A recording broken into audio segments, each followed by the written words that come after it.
Bom dia, mais uma vez. Vamos estudar a palavra de Deus. A professora Thalita falou tão bem dos pastores, né? A professora Thalita é um anjo do Senhor.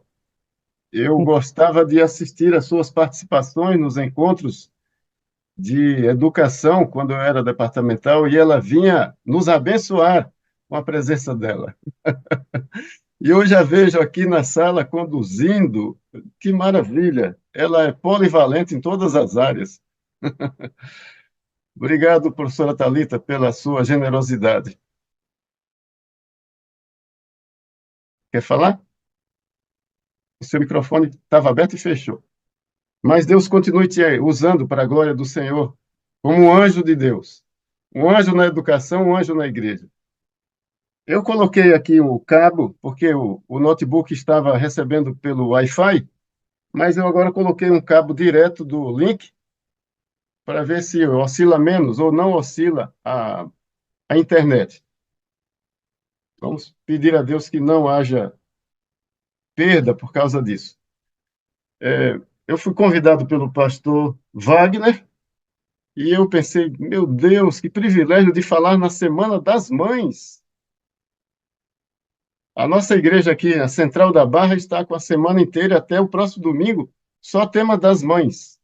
Domingo vai ter uma grande festa das mães. A minha esposa está conduzindo uma equipe da igreja, uma igreja linda, maravilhosa, aqui na Barra dos Coqueiros. Nós moramos em frente a Aracaju. Nós mudamos de Aracaju para Barra, é só atravessar a ponte. Então, o tema que Deus me deu, depois da minha preocupação com essa semana tão importante e com essa sala tão santa, com essas mulheres de Deus, o que eu vou falar para esse povo do Senhor? Então, eu pensei em falar sobre o que acontece no céu quando uma mulher de Deus ora. Como é que o céu se comporta?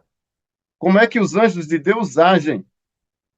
O que acontece na agenda de Deus quando uma mãe ela se entrega ao Senhor com amor, com dedicação e às vezes com lágrima ela ora. Está oscilando a minha internet? Não. Professora Thalita? Não, graças a Deus. Eu vou citar uma mãe que vai ser para, para o Agora deu uma tema. osciladinha, pastor. Agora deu uma osciladinha, mas vamos ver se continua sem Eu vou interferência. citar, obrigado. Eu vou citar uma mãe que é a principal da mensagem, mas na Bíblia tem pelo menos 10 mulheres que eu admiro bastante. Muitas mulheres na Bíblia, mas eu fiz uma seleção de 10. A primeira é Sara, e eu considero Sara a mãe da fé, porque se o Abraão, com todas as falhas, mentiu, as falhas que ele teve, adulterou, se bem que o adultério foi falha dele e falha da sua esposa, mas a falha tentando na sua fé é entender a vontade de Deus, porque demorou muito a, a promessa de Deus entrar em evidência. Deus prometeu que Abraão seria pai de uma grande nação, mas o tempo de Deus não é o tempo do homem. Então, mas Sara entra na lista porque ela é a mãe da fé. Se Abraão a Bíblia considera como o pai da fé, o amigo de Deus, então a Sara é a mãe da fé e amiga de Deus, porque nenhum marido ele vence sozinho. A sua esposa é vitoriosa, às vezes ao lado dele e olhe lá, às vezes à frente dele. Homens, não diminuamos a qualidade, o status. Esse negócio da mulher, atrás de um grande homem tem uma grande mulher. Não, se o grande homem existe, é porque tem uma grande mulher, muitas vezes na frente dele, abrindo caminho para ele. Desse jeito. Outra mulher, eu não era para estar falando tanto sobre uma só, porque eu vou falar mais de uma delas. A outra mulher é Ruth, a Moabita, tornou-se uma fortaleza para o povo de Deus e uma das ancestrais do Senhor Jesus. Noemi, pela sua dedicação, Noemi, a, a Raabe, a Raabe que era meretriz, mas ela teve uma mudança na sua vida e passou a pertencer à família espiritual de Deus. Esther, pela sua fé e pela sua ação em prol do seu povo, em prol da causa do Senhor. E a esposa de Jó, que a gente nem sabe o nome, e alguns falam, essa mulher que disse para Jó amaldiçoar a Deus e morrer, porque ele estava naquela situação, mas a esposa de Jó, que nós não sabemos o nome, ela é uma mulher de fé. Ela foi uma mulher de fé. Junto com seu marido, o sofrimento é mútuo. Ela perdeu os 10 filhos. Ela perdeu todos os bens. O sofrimento não era só dele, não. Ela estava ali e ela venceu junto com ele. Ela estava ao seu lado. Quando Deus mudou a sorte de Jó, ele também mudou a sorte da sua esposa. O livro fala muito sobre Jó, mas poderia. Quem sou eu para dizer que a Bíblia poderia? Mas nós poderemos entender. Se ela não fala muito sobre a esposa de Jó, mas nós podemos entender que ela estava ao seu lado, nas festas, na riqueza, na pobreza e na doença, e na fé e na vitória. A outra é a Maria, mãe de Jesus, que se dispôs como serva do Senhor a cumprir os propósitos de Deus, correndo riscos, mas com Deus o risco é só no pensamento humano, porque não tem risco em ser fiel a Deus, em cumprir os seus propósitos. O único risco é viver com ele eternamente feliz. Só isso. A outra mulher que eu admiro é Isabel, a mãe de João Batista. Olha, algumas dessas mulheres eram estéreis. Sara era estéril. Eu não coloquei aqui algumas outras que eu admiro também, mas que eram estéreis também. A Isabel era estéril. Lloyd e Eunice, a, Lloyd e Eunice são a mãe e a avó. Lloyd é a avó do Timóteo e Eunice é sua mãe, pela sua dedicação, pelo seu cristianismo, pela sua entrega, pela sua preparação da família para servir a Deus, para, além de pregar o evangelho, reproduzir novos cristãos com a unção do Espírito Santo. E a última da minha lista aqui é Maria Madalena. Por que Maria Madalena? Ela não era meretriz? Era. Olha, todos nós que vamos chegar ao céu somos ex de alguma coisa. Vai ter ex de tudo lá, até ex-pecador. E Maria Madalena, a ex-meretriz que serviu a Jesus até o final, e foi o único ser humano que teve o privilégio de ser a primeira pessoa a se encontrar com Jesus depois da ressurreição dele. Eu admiro essa mulher pela mudança na sua vida, pela entrega, pela renovação, pela transformação. Tem algumas mulheres da minha vida, que são 6. A primeira é minha mãe, que tem hoje 87 anos e ora por mim todos os dias. A minha mãe é um anjo de Deus. A segunda que entrou na minha vida foi Cleide, a minha esposa.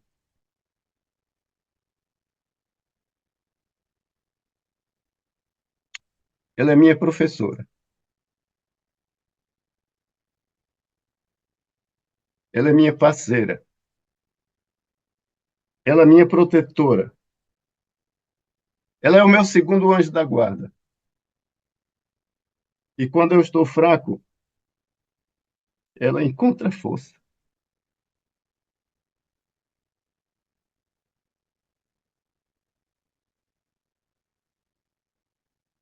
Cleide é o maior presente que Deus me deu.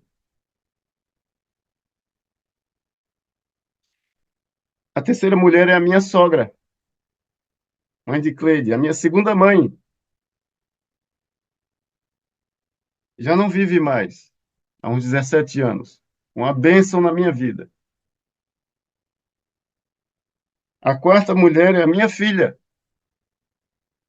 Hoje é uma profissional bem-sucedida, sócia de uma clínica de fonoaudiologia aqui em Aracaju. Ela está agora em um congresso da área dela e foi com o marido que está de férias e a filha. a minha filha é anciã da igreja. Eu não sei por quê. A igreja onde eu estava pastoreando, eu a convidei com o esposo para estarem lá para nos ajudarem. Daqui a pouco, quando, quando eu já saí do distrito, eles escolheram a minha filha como anciã. Ela era diretora do Ministério da Família junto com o marido. Depois foi anciã, foi secretária. E agora nós nos mudamos para cá, mudou também. E já escolheram a minha filha como anciã da igreja também. Uma benção. Benção. Junto com a minha filha tem a minha neta, que agora tem 2 anos. Essa minha neta, ela nos alegra todo dia. E tem a outra bênção, que é a minha nora Juliana, a esposa do meu filho, que é pastor lá em Salvador. A Juliana é uma bênção na família, na igreja, na escola adventista de Itapajipe. Uma bênção essa mulher que segue a mesma carreira da minha esposa em letras. E eu disse para ela, faça o mestrado, depois faça o doutorado, pós-doutorado, igual sua sogra. Ela agora está fazendo psicologia. Cada um tem a sua escolha e ela deve ser uma excelente psicóloga. Ela continua trabalhando como professora na área de português e está fazendo a faculdade de psicologia. Agora vamos ao texto bíblico. Eu quero ler 1 Samuel, capítulo 1, alguns versos. Vamos nos concentrar em Ana. Eu não coloquei Ana na minha lista aqui. Eu vou acrescentar Ana na minha lista porque ela é uma das mulheres que eu mais admiro e terminei não escrevendo na minha lista. Eu vou acrescentar antes que seja tarde, porque é sobre ela que agora eu quero destacar. Ana, 1 Samuel, capítulo 1. Eu quero pegar alguns versos do capítulo 1 e do capítulo 2. Houve um homem de Deus em Ramá, Taim, Zofim, da região montanhosa de Efraim, cujo nome era Eucana. Olha o nome do homem. Eucana, filho de Jeroão, filho de Eliú, filho de Tou, filho de Zufi, efraimita. Olha, a Bíblia apresenta a genealogia dos homens, mas não apresenta das mulheres, né? Não tem problema, não. Nós vamos destacar a mulher dele, deixa ele quieto. Tinha ele 2 mulheres.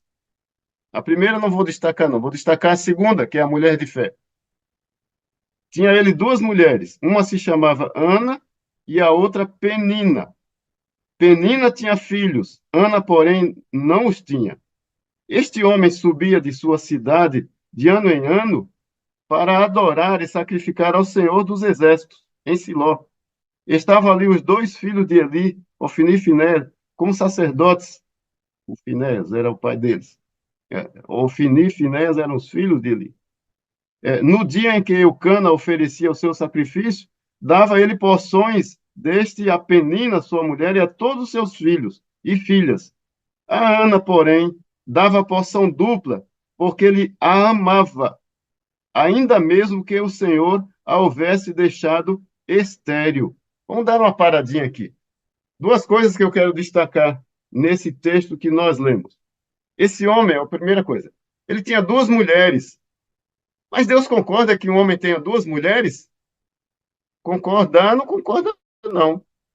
Mas Deus tolera as nossas escolhas e ele respeita as nossas escolhas. E nós pagamos um preço caríssimo pelas nossas escolhas. Eu não gostaria de estar na pele desse homem, Eucana. O texto diz que ele amava Ana. Não diz que ele amava a Penina. Com a Penina teve filhos e filhas. Ele, quando ia adorar a Deus, ele dava porções para a Penina e para os seus filhos e dava para Ana em dobro, porque Ana não tinha filhos. Uma coisa aqui. Eu vou falar sobre Ana, mas eu gostaria que os homens estivessem pensando na sua esposa, que é a sua Ana.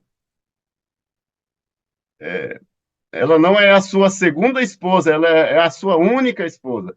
Cleide é a minha única esposa. é o anjo da guarda que Deus me deu.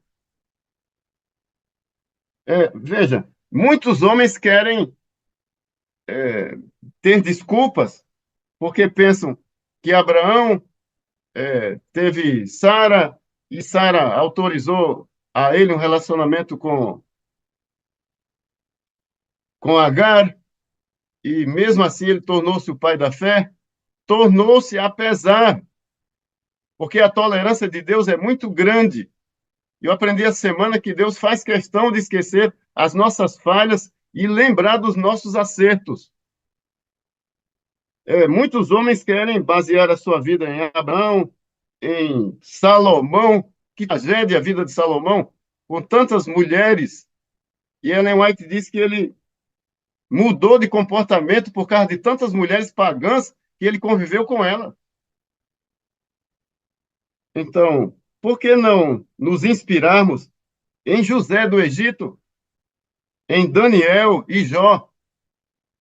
Eu convido aos homens que estão na sala a nos inspirarmos nesses três homens de Deus que são citados na Bíblia como esteios. Não estou nem citando Abraão, pai da fé. Estou citando José, Daniel e Jó, que é difícil encontrar uma falhinha no caráter desses homens. E eles conviveram com a sua esposa como uma bênção de Deus na sua vida.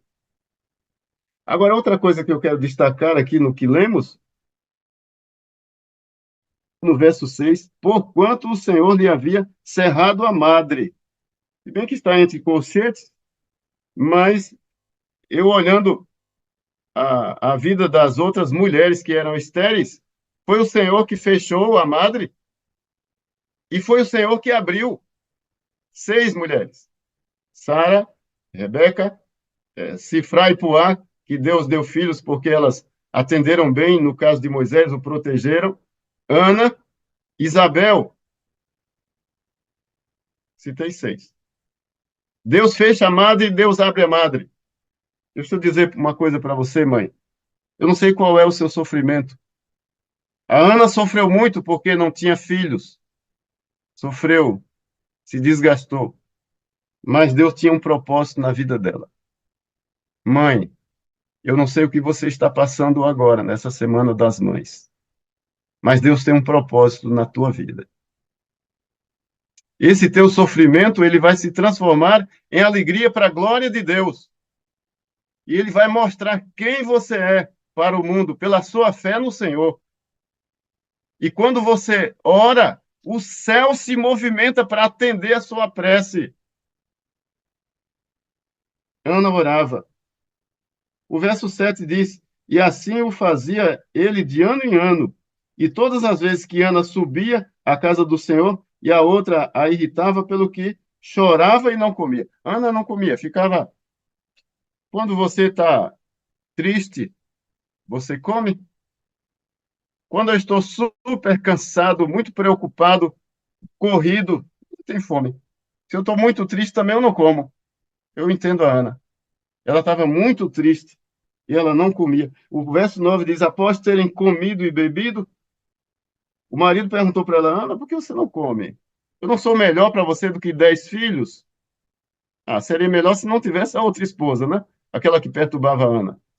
Mas ele queria que ela entendesse que ele era melhor para ela do que 10 filhos. Ok. Então, após comerem e beberem em Siló, estando ali o sacerdote assentado, então diz o verso 10, levantou-se Ana e com amargura de alma orou ao Senhor e chorou abundantemente e fez um voto dizendo, Senhor dos exércitos, se benignamente atentares para a aflição da tua serva e de mim te lembrares e da tua serva não te esqueceres e deres um filho varão, ao Senhor o darei por todos os dias da sua vida. O verso de número 13, 12, demorando-se ela ao orar perante o Senhor, Eli passou a observar, e o movimento passou Eli a observar-lhe o movimento dos lábios, porquanto Ana só no seu coração falava. Os seus lábios se moviam, porém não se ouvia nada. Eli a teve por embriagada. E o verso 14, ele disse, até quando estarás tu embriagada? Aparta de ti esse vinho. É como se Eli, o, o, o servo de Deus, que era para atender carinhosamente, tanto homens como mulheres, dissesse: Ô mulher, quando você estiver bêbada, não venha para a igreja, não. Vai curtir o seu vício em outro lugar. Ele não foi cortês com ela. Verso 15: Porém, Ana respondeu: Não, senhor meu. Olha que cortesia da Ana. Há uma proposta tão terrível do sacerdote, dizendo que ela estava bêbada. Olha a gentileza da Ana. Porém, Ana respondeu: Não, senhor meu. Eu sou mulher atribulada de espírito. Não bebi nem vinho, nem bebida forte, porém, venho derramando a minha alma diante do Senhor. Eu não estou bêbada, eu estou angustiada, eu estou me derramando a minha vida diante de Deus. Eu tenho um problema, eu tenho uma necessidade, eu tenho uma angústia, e eu venho buscando ao Senhor aqui. E eu fico horas e horas orando a Ele. O verso 16: Não tenhas, pois, a tua serva por filha de Belial, porque pelo excesso da minha ansiedade e da minha aflição é que tenho falado agora. Então lhe respondeu Eli: Vai-te em paz, e o Deus de Israel te conceda a petição que lhe fizeste. E o verso 18 diz: E disse ela: Ache a tua serva mercê diante de ti. Assim a mulher se foi o seu caminho e comeu, e o seu semblante já não era triste. Comeu e se alegrou. Deixa eu falar mais uma coisa para você. Descarregue toda a ansiedade nas mãos de Deus. E alegre-se. Quando você orar ao Senhor, fazendo uma petição que é difícil para a sua vida, já acredite, já comece a usufruir a bênção. Já comece a se sentir abençoada por Deus. Quando você orar pela sua vida, pela vida dos seus filhos, que você está preocupada, pela saúde, pelos estudos, pelo trabalho. Se o seu filho é novo, é juvenil, adolescente, adulto, idoso, como eu, minha mãe ora por mim todos os dias, eu sei disso. Então, mãe, quando você orar a Deus, se você estiver angustiada, levante-se feliz, sabendo que Deus está atendendo a sua prece e comece a usufruir a bênção que você pediu ao Senhor. Assim diz também, eu quero ir lá para 1 São Pedro, capítulo 5, versos 6 e 7, mas vou voltar para aqui. Vamos lá em 1 São Pedro, sem sair daqui. Eu estou de olho no relógio e vou falar mais uns 6 a 8 minutos por aí. 1 São Pedro, capítulo 5, versos 6 e 7. Humilhai-vos, portanto, sob a poderosa mão de Deus, para que ele em tempo oportuno vos exalte, lançando sobre ele toda a vossa ansiedade, porque ele tem cuidado de vós. Eu escrevi aqui na minha Bíblia: derrame toda a sua ansiedade diante de Deus e se alegre e comece a usufruir a bênção que você pediu. Voltando lá para 1 Samuel, ela estava ansiosa. O Senhor, é pela minha ansiedade. Não era para menos. Sofrimento em casa, a esterilidade, esperando a bênção de Deus.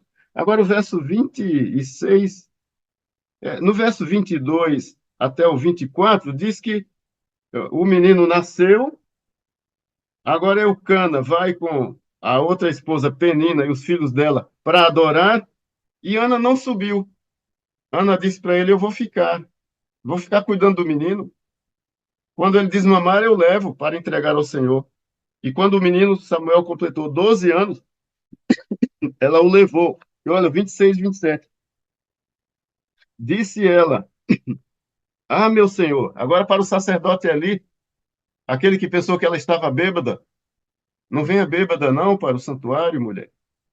Mas olha o que ela disse, verso 26, 27. E disse ela: Ah, meu senhor, tão certo como vives, eu sou aquela mulher que aqui esteve contigo orando ao Senhor. Por este menino orava eu, e o Senhor me concedeu a petição que eu lhe fizera, pelo que eu também o trago, como devolvido ao Senhor, por todos os dias que viver, pois do Senhor o pedi, e eles adoraram ali o Senhor. Então orou Ana e disse: O meu coração se regozija no Senhor, a minha força se exalta no Senhor, a minha boca se ri dos meus inimigos, porquanto me alegro na tua salvação. Vamos segurar um pouquinho? Deus abençoou a Ana e ela volta ao santuário, ao templo, levando o filho que ela pediu e prometeu que devolveria. Ela preparou seu enxoval. O melhor sacerdote de Israel foi Samuel, um filho de uma mulher estéril, um filho pedido a Deus para ser uma bênção para o seu povo. E ela o leva depois que ele tinha 12 anos. E ela diz no verso 7, o Senhor, Samuel, escreveu aí, não é? Primeiro Samuel. Levanta o pobre do pó, e desde o monturo exalta o necessitado, para o fazer assentar entre os príncipes, para o fazer herdar o trono de glória, porque do Senhor são as colunas da terra. O último verso daqui, do Samuel, que eu quero ler, está aí nos versos 18 até 22, 21. Samuel ministrava perante o Senhor, sendo ainda menino. A pessoa, um sacerdote menino. Quando eu vejo as igrejas colocarem meninos de 10, 12 anos como diáconos, eu digo, esses estão em treinamento e são bênçãos. Às vezes coloca o menino Peralta para ser diácono e diz para ele, você vai cuidar dos outros, não vai deixar os outros fazerem bagunça. Já vi isso aqui. Inclusive na igreja que eu era pastor, não tinha diácono mirim quando eu ministrava, mas eu voltei lá já. E tem diáconos mirins. Aí eu já perguntei por que fulano é diácono? Para ele cuidar dos outros. E ele não está correndo mais para lá para cá e bagunçando? Tá, não, ele está de olho nos outros.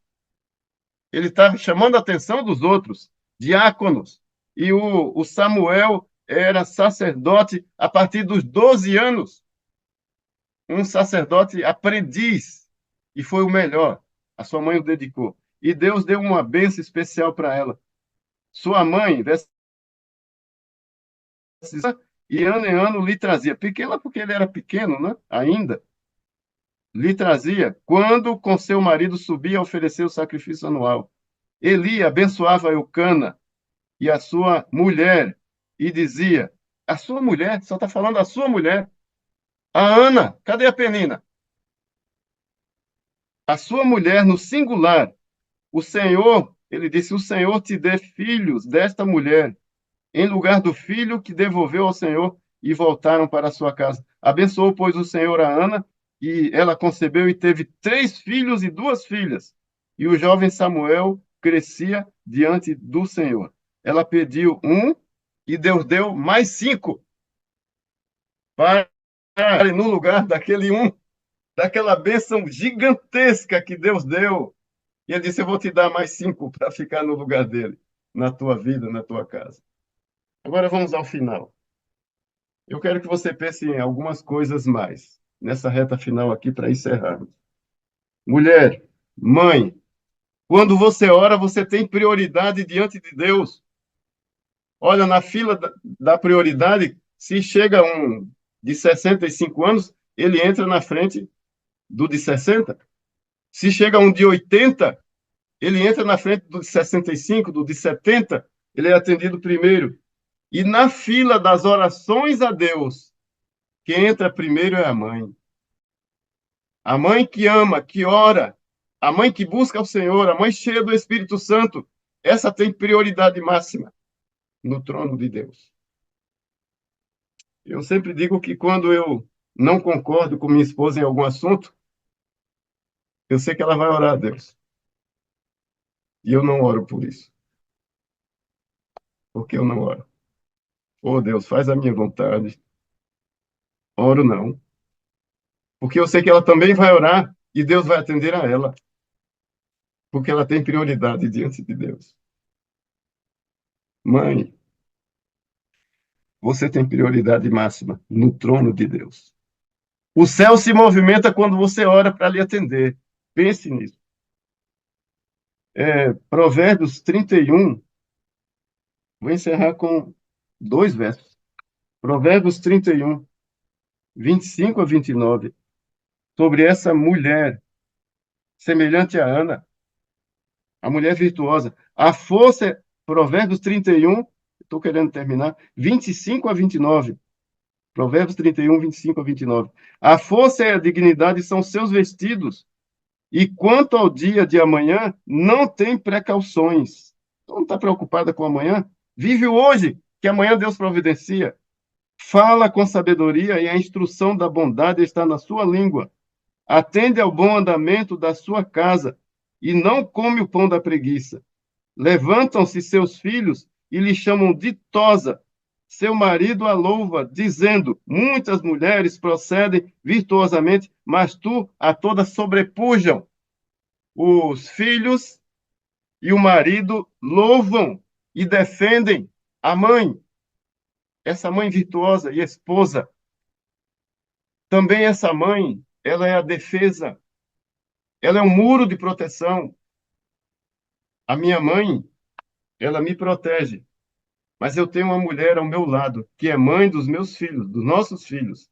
Essa mulher é uma fortaleza. Quando eu estou fraco, ela se mostra forte. Até parece que eu sou mais forte do que ela, mas só parece. Eu a considero umas 10 vezes mais forte do que eu. Tu lê? É Isaías 49:15. Isaías 49:15. Acaso pode uma mãe esquecer-se do filho que ainda mama, de sorte que não se compadeça do filho do seu ventre? Mas ainda que esta viesse a se esquecer dele, eu, todavia, não me esquecerei de ti. Olha, Deus diz: acaso, é uma hipótese, se houver uma tragédia pior do que essa do Rio Grande do Sul, que, meu Deus, nós estamos orando por essa tragédia e mandando oferta para a ADRA ajudar o povo sofrido dessa região que as enchentes estão destruindo. Será que nessa região, desse sofrimento todo, uma mãe esqueceria do filho que mama? Deus diz que não. Mas Deus também diz: se houver uma tragédia, acaso viesse essa mulher por causa de uma tragédia grande na sua vida, na sua mente, no seu ambiente, se ela vier a se esquecer de ti, eu não me esquecerei, fica tranquilo. Então, eu quero dizer para você, mãe, encerrando aqui, Deus está dizendo que você é semelhante a Ele. A mãe é uma miniatura de Deus. A mãe é Deus pequena, porque Deus é gigante, Deus é maior do que o universo. E a mãe é uma cópiazinha de Deus. Que Deus te fortaleça, mãe, a cada dia. Você merece muito mais. Você é um anjo de Deus. Um anjo que está no mundo cumprindo a sua missão. A sua missão com a sua família, com seus filhos, com o povo do Senhor. Que Deus te fortaleça mais a cada dia, na tua vida pessoal, familiar, espiritual, profissional e na tua vida eterna. Em nome de Jesus. Amém. Pastor, antes do senhor orar por todos nós, principalmente pelas mães, eu gostaria de comentar algo a respeito daquilo que o senhor, de forma tão bonita, falou essa manhã a respeito das mães, mas de maneira muito especial, o respeito e a admiração que o senhor tem pela sua esposa. E eu gostaria de perguntar, antes do senhor orar por nós, como foi que o senhor a conheceu? Conta um pouquinho para a gente, a história de como foi esse início de relacionamento. Oh, Deus. Porque o senhor Eu falo disse uns que já 40 minutos estava, para falar o sobre senhor isso, já porque é muito estava no, importante na minha vida. Mas o eu vou senhor já falar em estava 30 no segundos. distrito, né, pastor? O senhor Eu já já estava estava. como pastor distrital. Como que o senhor a Eu queria. conheceu? Foi. Eu queria ir casado, não é? Para o distrito, mas não vou contar as histórias antes de ir para o distrito. Fui solteiro. Planejei ir casado, não deu certo. Eu acho que eu fiz escolhas. Mas quando eu fui para o distrito, uma irmã falou para mim que aquele distrito o pastor casava com alguém de lá e tinha uma moça na fila para casar com o próximo pastor. E ela perguntou: quando é que a sua família vem? A minha família? Para quê? Precisa vir a minha família? Um dia eles vêm aqui. Ela falou: não, a sua família não vem, pastor. Ele fez meus pais e meus irmãos. Irmã, eu sou solteiro. Ah, ela falou, o senhor não tem família. Pois é, o senhor vai casar aqui. Aí eu fiquei orando a Deus, porque aquele distrito já tinha um plano, né, para a esposa do pastor que chega solteiro. Mas no meio do ano, no dia 10 de maio, eu fui ao centro de Recife, fui lá à sede da missão, e fui também ao comércio com minha irmã, que cuidava de mim. Minha mãe mandou uma irmã minha para cuidar de mim lá no distrito. Já que eu era solteiro, ela morava comigo até eu casar. A- a- Antes de casar, ela foi embora e minha mãe mandou a outra, a mais nova, que ficou comigo até meus filhos terem 13 anos. Então, nesse dia 10 de maio de 1982, ao voltar para casa, eu E estava procurando. hoje está fazendo aniversário, então, né, pastor? 10 de É, maio, hoje 10 de está maio. fazendo aniversário. Tá. Outra ali, tá, as mulheres têm detalhes na sua mente, percebem tudo, não é? Hoje faz aniversário da minha vida com minha esposa. Olha, o pastor já faleceu, o pastor Claudomiro, ele tocou nas minhas costas e disse, Elias, o que que você faz aqui? Falei, estou comprando limão. Ele disse, levanta aqui para eu te apresentar uma moça do meu distrito. Aí ele me apresentou Cleide. Ele falou, essa aqui é Cleide e ela é professora, ela é uma bênção lá na igreja. E eu quero te apresentar. Quando você pensar em casar, pense nela. Ai, meu Deus. Aí eu passei um mês, não me preocupei em pensar nela, mas eu estava dando estudo para um pastor da Assembleia de Deus, e eu disse para Deus que agora eu não ia escolher, porque eu escolhi e não deu certo, eu não fui casado por distrito, agora era Deus que ia escolher. Se ele me quer casado, ele faria comigo como fez com o pastor Amin. Pastor Amin ficou 7 anos no distrito, até que Deus escolheu a Rita para ele. Pastor Amin rodou. Ele foi meu professor no ENA e no NASP, na graduação e no mestrado. E então, eu orei a Deus assim, Senhor, o Senhor vai escolher. Eu não vou escolher, não. Eu estou orando muito, eu estou muito para uma esposa, mas não vou escolher.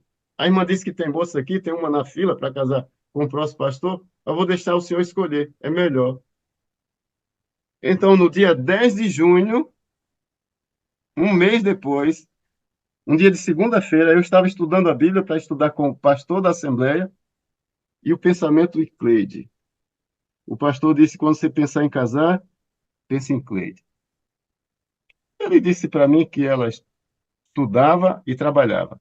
E ela disse que fazia a faculdade, a pós-graduação em letras já, e já trabalhava há quase 2 anos, era 2 anos, num colégio lá em Camaragibe, e ela estudava de manhã. A sua pós-graduação era de manhã, na Universidade Federal de Pernambuco. Então, naquele dia, Cleide veio ao meu pensamento e não saía. Você já teve uma mosca pousada na sua mão assim que você bate, ela sai e volta? Então, eu orei a Deus, Senhor, tira Cleide do meu pensamento, que eu preciso concentrar. O pastor chega às 8 horas para nós estudarmos a Bíblia, mas ele não tirou. Eu ajoelhei de novo e falei, Senhor, o Senhor não tirou a Cleide do meu pensamento. Faz o seguinte, Senhor, o Senhor está enviando ela para casar comigo? Ponha ela no centro de Recife às 11 horas em ponto e eu vou encontrar com ela. Mas ainda na oração pensei, o centro de Recife é grande? Vou sair procurando Cleide no centro? Senhor, põe Cleide lá na sede da missão, ali na frente do caixa, tem um banquinho, põe ela sentada ali. Às 11 horas eu entro. Terminei de estudar a Bíblia com o pastor e fui lá. Vamos ver se Deus colocou Cleide lá. Quando eu cheguei na frente da missão, faltavam 3 para 11. Aí eu orei a Deus, Senhor, não está na hora. O meu assunto contigo foi 11 em ponto, para encontrar a Cleide sentada naquele banquinho preto, escrevendo ou lendo. Olha o detalhe. E às 11 eu encontro, às 11 em ponto eu entrei e não tinha ninguém por ali, só Cleide. Ai, meu Deus, com a cabeça baixa, Luciano, filho, está assim, ah, vibrando. Obrigado, Luciano, junto comigo. E então eu me aproximei e eu disse: Meu Deus, eu já sei com quem eu vou casar. Quem o Senhor escolheu? O que que eu vou dizer para ela, Senhor? Aí eu me aproximei dela. Ela estava com a cabeça baixa escrevendo e eu toquei assim na cabeça dela e falei: O que você faz aqui? Ela disse: Estou escrevendo uma carta para minha irmã. E depois da carta, eu vou levar no correio. Eu falei: Você quer companhia para ir ao correio com você? Quero. Eu falei: Eu vou falar com Socorro lá dentro, a secretária do evangelista, e eu já volto para ir com você. E quando fui lá falar com Socorro, só para disfarçar um pouquinho, para não dizer de cara para ela: Deus está mandando você casar comigo. E aí eu fui lá falar, em 5 minutos eu voltei e ela já havia envelopado a carta. Vamos ao correio, então? Aí fomos ao correio. No caminho ela disse: Elias, podemos parar aqui na Livro 7? Uma livraria imensa na rua 7 de Setembro, em Recife. Tem até uma praça no meio da livraria, banquinho, uma árvore, muitos livros. Ela disse: Eu vou pedir um livro. O rapaz demorou tanto a trazer o livro que eu falei: Ó, ele não achou o livro, deixa eu te contar uma história. Eu falei: O teu pastor te apresentou a mim faz um mês hoje. 10 de maio, hoje é 10 de junho. Ele disse para eu pensar em você quando eu pensasse em casar. Mas olha, hoje você não saía do meu pensamento e eu pedi a Deus para tirar. Porque eu precisava concentrar para estudar com o pastor da Assembleia. E Deus não tirou. Eu pedi a Deus: então, já que o Senhor não tira, coloque ela sentada na missão às 11 em ponto, que eu vou lá encontrar com ela. E eu fui lá, você estava lá, às 11 em ponto. Essa é a minha versão. Deus está dizendo que você vai casar comigo, eu vou casar com você. E aí, qual é a sua versão? Por que que você estava lá? Você não faz pós-graduação de letras na UFPE de manhã? O que que aconteceu? Você foi lá hoje. Aí ela disse: é que o professor Marcuski, esse professor Marcuski foi professor dela na pós-graduação, foi o mentor dela no mestrado e também no doutorado. Só não foi nos pós-doutorados, mas no doutorado ele foi o tutor dela. Aí ela me disse: é porque o professor Marcuski, que dá aula dia de hoje para nós, ele foi chamado na sexta-feira para o MEC. Naquela época nós não tínhamos celular, nós não tínhamos telefone em casa, e ele foi chamado para ir ao MEC em Brasília e ele viajou. Quando cheguei na universidade, não tinha aula porque ele viajou. Foi suspenso. Aí eu orei a Deus: Senhor, aquele pastor que o meu pastor me apresentou, hoje é dia de folga. Os pastores não vão na missão no dia de folga, mas eu vou lá para a missão. Mandei ele para lá.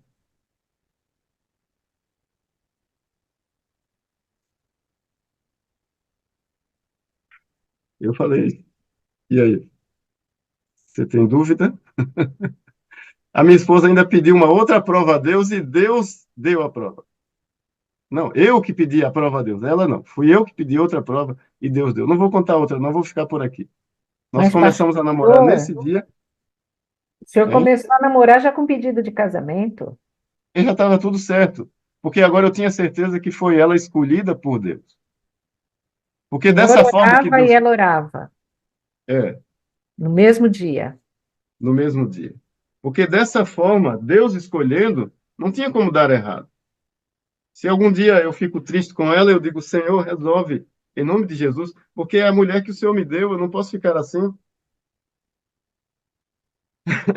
Pastor, qual a maior virtude que o senhor vê na sua esposa? Porque é nítido a admiração que o senhor tem por ela, o respeito que o senhor tem por ela. Há autores que dizem que mais importante que o amor para preservar um casamento é o respeito. É. Eu É, amo minha esposa porque ela me ama apesar das minhas falhas. e qual a Ela não desiste de virtude, mim. qual é a característica dela que o senhor mais aprecia? Eu aprecio a espiritualidade, a fidelidade a Deus e a mim, ao relacionamento. A Deus foi minha professora e ainda continua sendo de fidelidade a Deus. Eu fui departamental de mordomia em 4 períodos.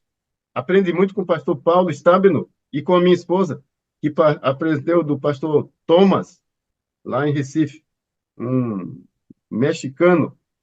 Eu aprecio a minha esposa porque ela é muito espiritual, ela é muito dedicada, ela me ama, ela se dedica na minha vida.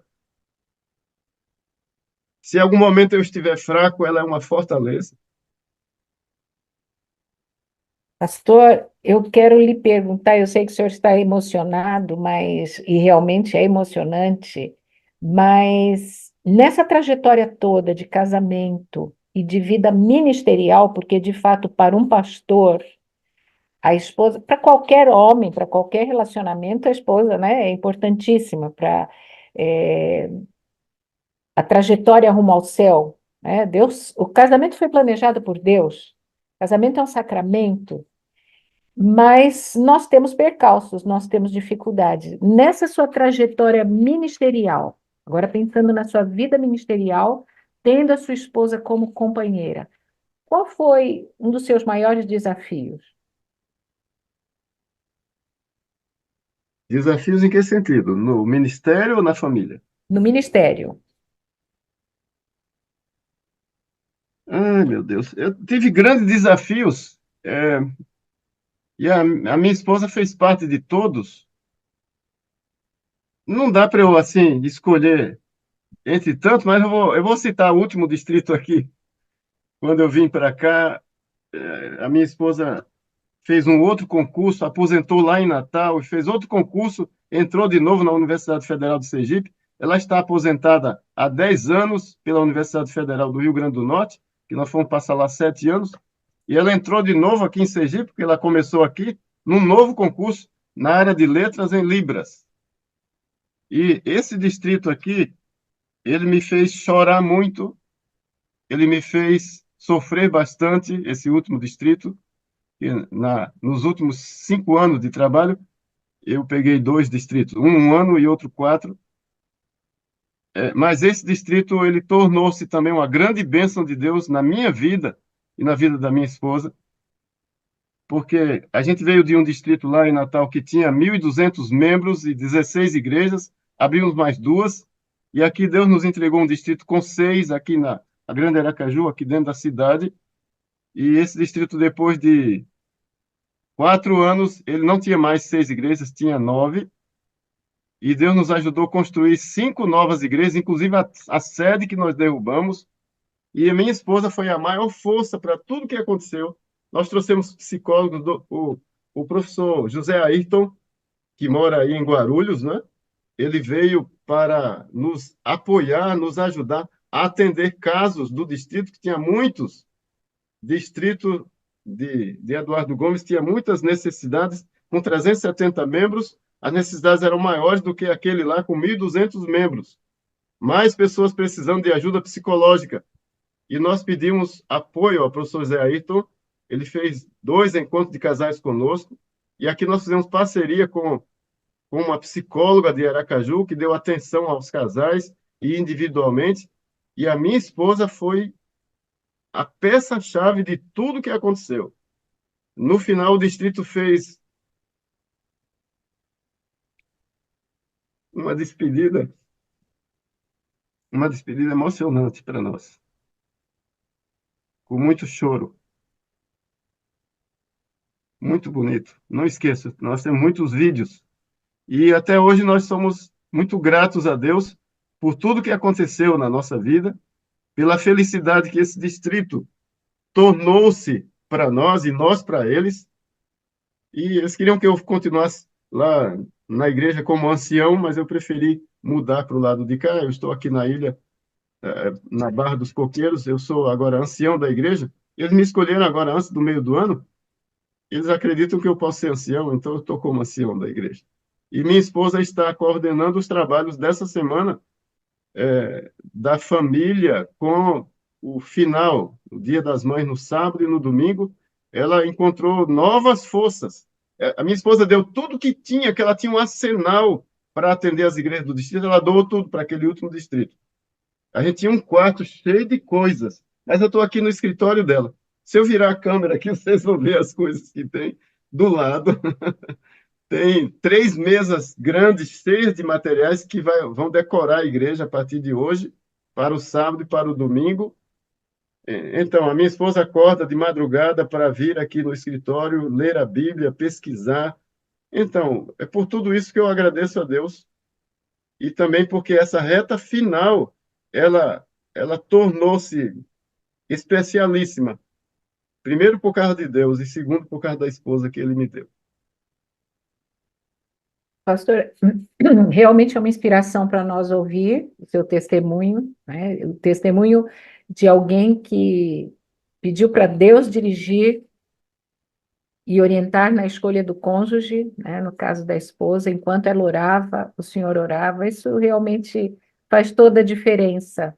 Nós sabemos, no livro Lar Adventista, no capítulo Normas de Moral, Ellen White afirma que nos últimos dias Satanás vai usar as mesmas estratégias que usou em duas ocasiões e deu certo. Antes do dilúvio, destruir as famílias. E antes do povo de Israel entrar na terra prometida, Baal Peor, ali, quando Balaão não conseguiu lançar maldição sobre o povo, Satanás usou as mulheres pagãs daquela região para se prostituírem com os filhos de Deus, com o povo de Deus, com os homens, né? Enfraquecendo assim o casamento, enfraquecendo assim as famílias. E ela afirma que nos últimos dias ele vai usar a mesma estratégia É, para aquecer as famílias do povo de Deus. Então, para nós é uma inspiração ouvir esse tipo de testemunho que o senhor está dando, né? Da importância da mulher, da importância da esposa, e eu tenho certeza que este final de semana, onde a gente vai relembrar das mães, aqueles que ainda têm as mães vivas, aqueles que têm saudade das suas mães, cada pessoa aqui tem uma história de vida, né? Tem uma recordação, às vezes não são nem tão boas, mas é o momento de nós pararmos e refletirmos um pouquinho, e o Senhor nos convidou hoje a pensar, né, na importância de mulheres de fé e na importância de maridos reconhecerem o valor das suas esposas. Pastor, eu fui grandemente abençoada pela sua mensagem. Quero amém. Obrigado, agradecer Thalita. e quero que o senhor encerre este momento com uma oração por todos nós, tanto pelas mulheres que continuem cumprindo os propósitos de Deus na vida de cada uma de nós, como nos homens que saibam reconhecer o valor das mulheres, né? Nós somos tão diferentes. Eu vou, este mês, agora, no mês de maio, dia 28, gravar um programa consultório de família na Novo Tempo, e eu escolhi o tema Somos Incompatíveis. Deus nos fez incompatíveis. Deus nos fez fisiologicamente incompatíveis. Deus nos fez anatomicamente. O nosso cérebro é diferente. Nosso cérebro funciona diferente. As mulheres foram feitas com o cérebro formatado para funcionar de um jeito. Os homens foram feitos com o cérebro para funcionar de outro jeito. Isso é Deus planejando que pelo casamento as nossas diferenças fossem de tal modo exercitadas, né? O convívio do casamento faz com que essas arestas sejam aplainadas e que a gente se torne um. Então, nós naturalmente somos incompatíveis porque Deus nos fez incompatíveis e o casamento é exatamente o exercício de nos tornarmos só um. Isso é plano de Deus, isso é maravilhoso. Deus fez assim de propósito, De propósito, para isso, para aperfeiçoar o nosso caráter, diz Ellen White, né? exatamente, exatamente. Então, eu vibro com esse tema, agradeço muito, pastor Elias, pela mensagem que o senhor nos trouxe hoje e peço que o senhor encerre com uma oração, este Tá. momento tão precioso. Thalita, antes de orar, eu quero ler um texto sobre a oração dos homens. Eu iria ler durante a mensagem, mas eu quis encurtar, já que falamos disso. 1 Pedro 3,7. Quando eu oro a Deus, eu penso nesse verso. Maridos, 1 Pedro 3,7. Maridos, vós igualmente vivei a vida comum do lar, com discernimento e tendo consideração para com a vossa mulher, a vossa esposa, como parte mais frágil. Tratai-a com dignidade, porque sois juntamente herdeiros da mesma graça de vida, para que não sejam interrompidas as vossas orações. Traduzindo, irmãos, Quando eu não estou bem com a minha esposa, a minha oração não chega lá no trono de Deus, não. Não adianta eu orar se eu não estou bem com minha esposa. Ele não vai atender. Ele vai dizer, Elias, vai fazer as pazes com tua esposa, vai tratá-la com dignidade, vai respeitá-la, vai amá-la, vai fazer carinho na vida dela e vem orar. Thalita, nós casamos no mesmo ano, dia 21 de dezembro. Vai fazer 42 anos. E hoje faz 42 anos que nós estamos namorando. É, eu não aconselho um casal se casar com Não, tão pouco tempo de namoro. pastor, hoje faz 42 anos que vocês se conheceram. Dia Nós 10 conhecemos. de junho faz 42 anos que vocês começaram a namorar. Olha como eu gravei. Eita, Thalita, você realmente é diferente. Obrigado. Então, nós casamos 6 meses depois, mas eu não tinha dúvida, nem ela. Deus escolheu. Então, maridos, leiam esse verso e Deus ouça as suas orações, porque você convive bem com sua esposa. Oremos agora. Pai Santo que estás nos céus, obrigado por esse anjo que o Senhor colocou no mundo. Um anjo singular, um anjo cheio de poder, um anjo que ora.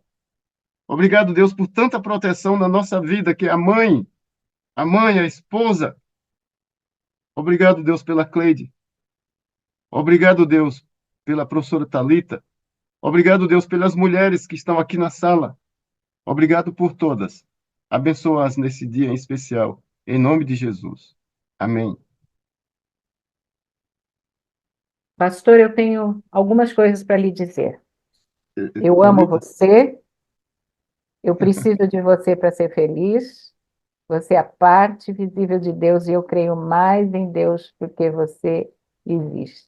Talita, muito obrigado. Eu também amo você e preciso de você para ser feliz.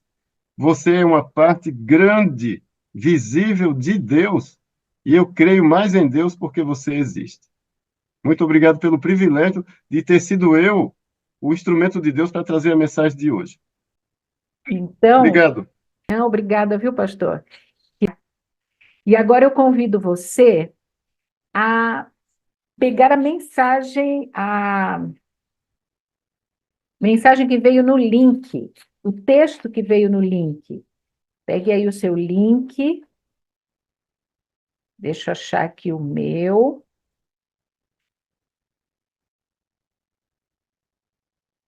O texto de hoje é curtinho e muito significativo.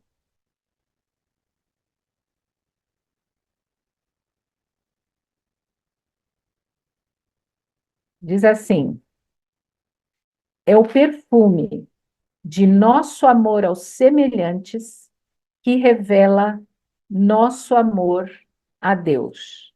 É o perfume de nosso amor aos semelhantes, o que revela nosso amor a Deus. Você sabe como é feito o perfume?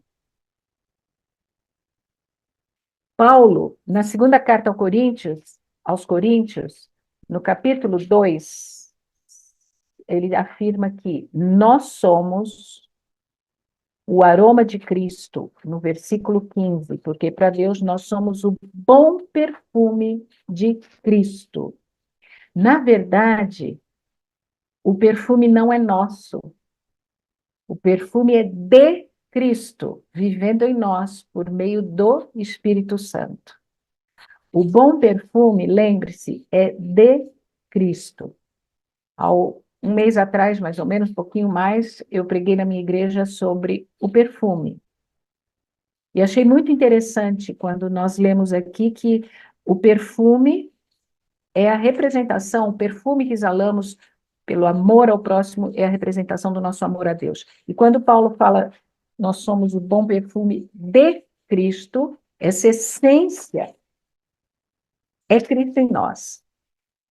E aí eu fui pesquisar como é que se fabrica o perfume. A primeira forma de se extrair perfume, que se tem conhecimento na história, vem do Egito.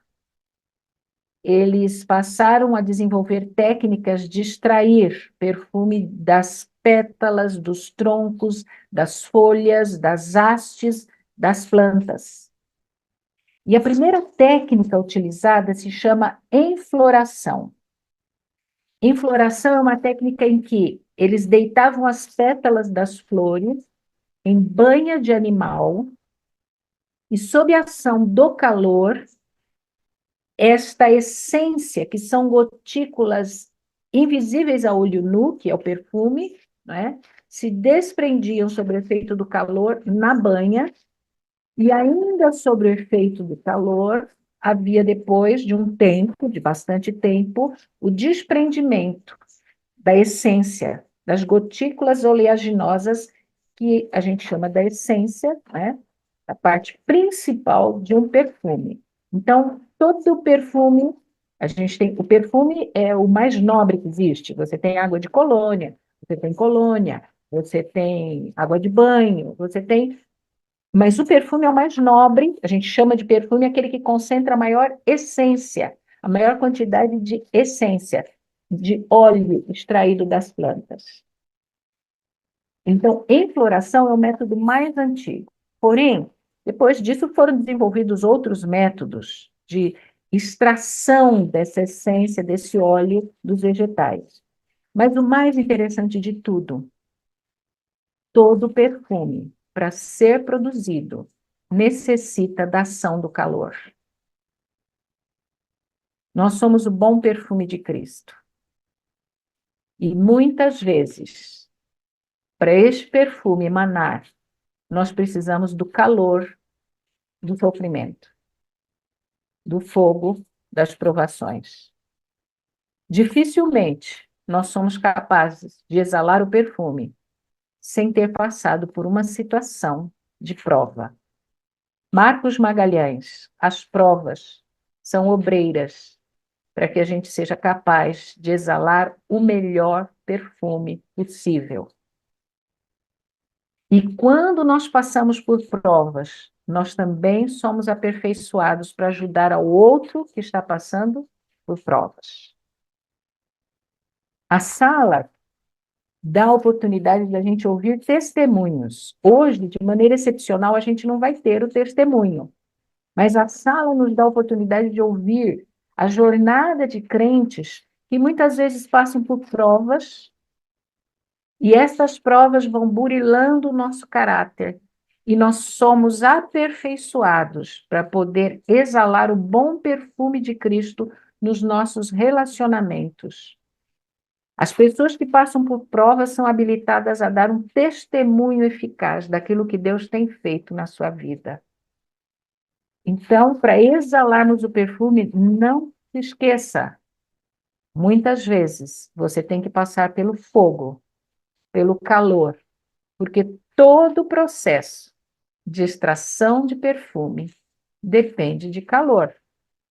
E o perfume não é nosso, o perfume é de Cristo. Nós só podemos exalá-lo se tivermos a Ele. Nós só podemos testemunhar daquilo que nós vivemos, né? Daquilo que nós vimos, daquilo que nós ouvimos, daquilo que nós vivemos, é que nós podemos testemunhar. Quão frequentemente nós ouvimos de terremotos e furacões, de destruição pelo fogo e inundações, com grandes perdas de vidas e propriedades. Aparentemente, essas calamidades são eventos incomuns da natureza desorganizada e desgovernada, inteiramente fora de controle do ser humano. Mas em todas estas situações, pode-se ver o propósito de Deus. E qual é esse propósito? Esses acontecimentos são os meios pelos quais ele busca despertar os homens e as mulheres para que sintam o perigo. E ainda diz assim no parágrafo anterior: e estas pessoas, por meio dessas situações incomuns da natureza, Deus apresentará a essas pessoas em dúvida o que ele revela claramente em sua palavra. É a oportunidade que nós temos, então, de, diante deste cenário, apresentarmos as verdades reveladas de Deus para este tempo. Eu comecei contando, essa sala 57, comecei contando uma história que o pastor Mark Filling coloca num artigo que ele escreveu, que está disponível na Revista Adventista do mês de maio. E eu achei muito interessante, porque ele está apresentando como um novo paradigma a vida no espírito. E ele conclui no último parágrafo dizendo assim, que o cristão está envolvido na realidade humana. O cristão tem que tanto lutar por dentro com a sua própria natureza maligna, natureza humana maligna, como por fora também viver num mundo de morte e decadência. No entanto, o cristão não vive apenas no mundo, ele vive em Cristo. Ele não vê apenas o mundo, ele olha para além dele. Ele não vê apenas as consequências do pecado, e nós estamos nos deparando, todos esses pedidos apresentados, a maioria deles refletem as consequências do pecado. Mas o cristão vê o poder da misericórdia e do amor de Deus. Portanto, a tônica da vida cristã é a esperança, nunca o desespero. Cristão espera, não pela morte, mas pela vida eterna. E em meio a tanto sofrimento, a tanta dor, nós tenhamos sempre uma palavra de esperança. Nós vivemos nesse mundo, nós vivemos esta realidade, mas nós vivemos no Espírito, olhando para além desta realidade. Os nossos olhos estão no além.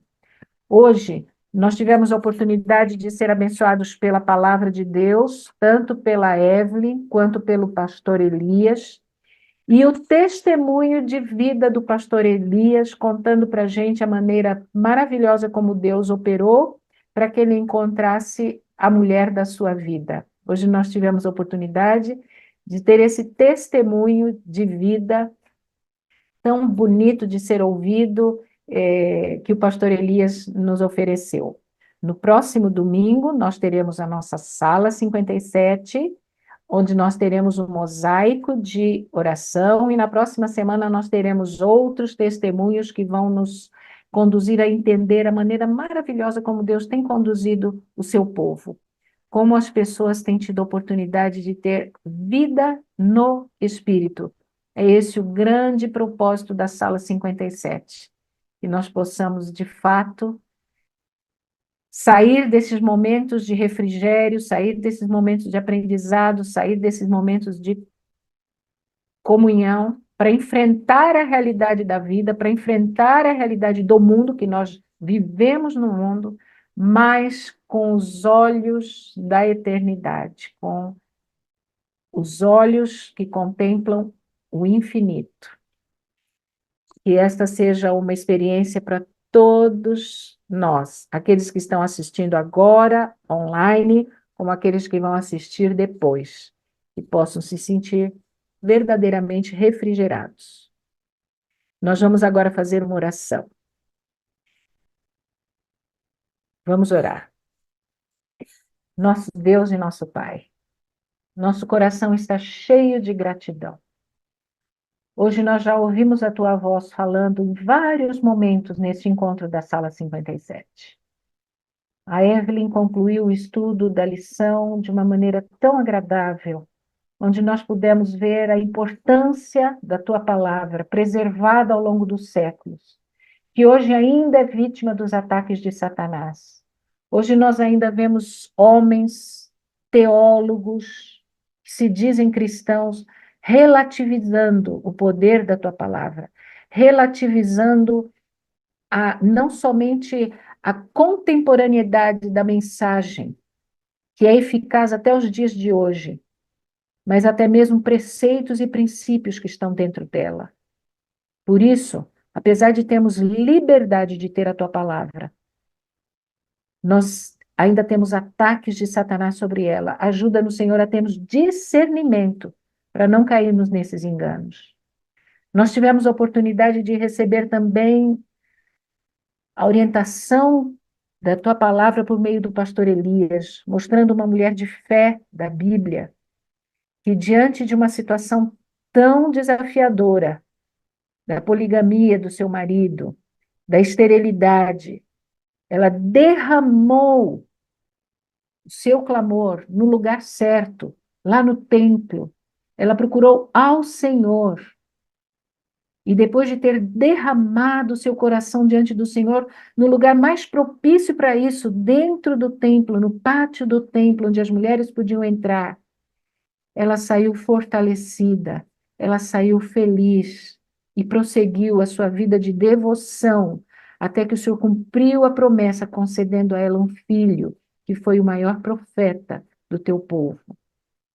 Dá-nos essa fé, Senhor, como homens e mulheres que vivem neste tempo solene do final da história do mundo. Dá-nos a fé de Ana, a fim de que possamos nos apegar ao Senhor, diante das provas que a vida nos apresenta, diante dos nãos que a vida nos apresenta, e nós possamos nos apegar com fé. E quando muitas vezes nós temos que conviver com a dor, o sofrimento, o espinho na carne, que nós possamos nos lembrar que o perfume de Cristo é exalado por nosso intermédio, e muitas vezes essa dor e esse sofrimento permite que esse perfume seja o mais suave aroma, atraindo pessoas a Cristo. Mas Paulo também diz que este perfume pode ser cheiro de morte para alguns.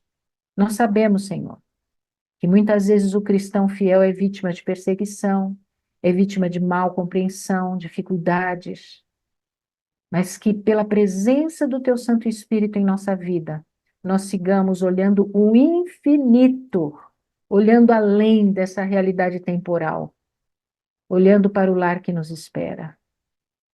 Pai, nós estamos no último dia útil da semana, nos preparando para logo mais termos o refrigério das horas do sábado. Abençoa todos esses meus irmãos e irmãs que estão ouvindo agora, que assistirão depois, e que nós possamos ser confortados, fortalecidos, nesses dias difíceis que estamos vivendo, com a esperança da breve volta de Jesus. Estas bênçãos nós pedimos, não porque nós merecemos, mas porque nós confiamos. Nós confiamos no Deus Pai, no nosso Salvador Jesus Cristo, e no nosso amigo e consolador Espírito Santo. Amém, amém e amém. Hoje nós estamos terminando cedo, como nós dissemos, nós tivemos um testemunho breve do pastor Elias Pedrosa, tão bonito e confortador, e nós teremos a oportunidade de seguir agora para a nossa luta do dia a dia, dos nossos desafios do dia a dia. Eu espero que você não se esqueça, não deixe a grama crescer, desenvolva sempre o hábito da devoção. É hora de nos despedirmos. E eu acho que eu estou ouvindo alguém... Bom dia, Alegria, bom dia. Saúde, bom dia, Minas. Te amamos. Bom dia. José, minha fofinha lindinha. Minha fofinha lindinha. Lívia, minha fofinha lindinha. Cuidado, Senhor, tão bem na chegar, coração. Eu sei que a dor do parto é grande, mas temos que sair.